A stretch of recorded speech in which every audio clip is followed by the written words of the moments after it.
So, ito na nga guys.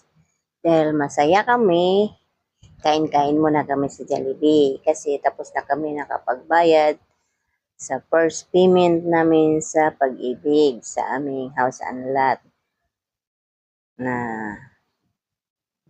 pinili.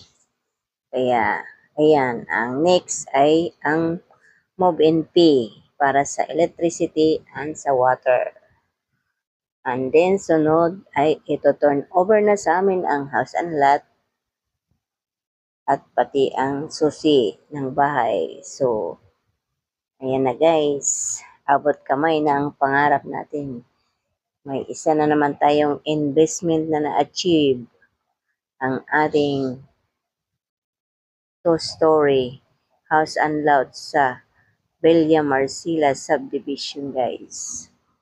So, abangan na lang natin ang next, ang ating renovation ng ating bahay. So, papagagandahin natin para maganda ang ating bahay. Diba guys?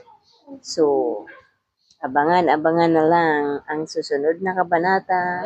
So, thank you guys.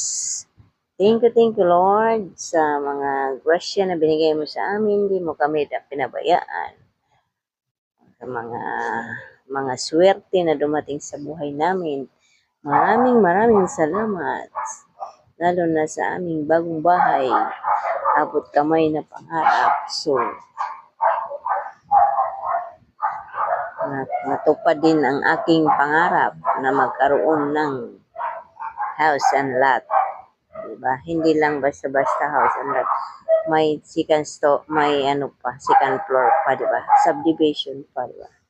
Okay guys, thank you for watching my video.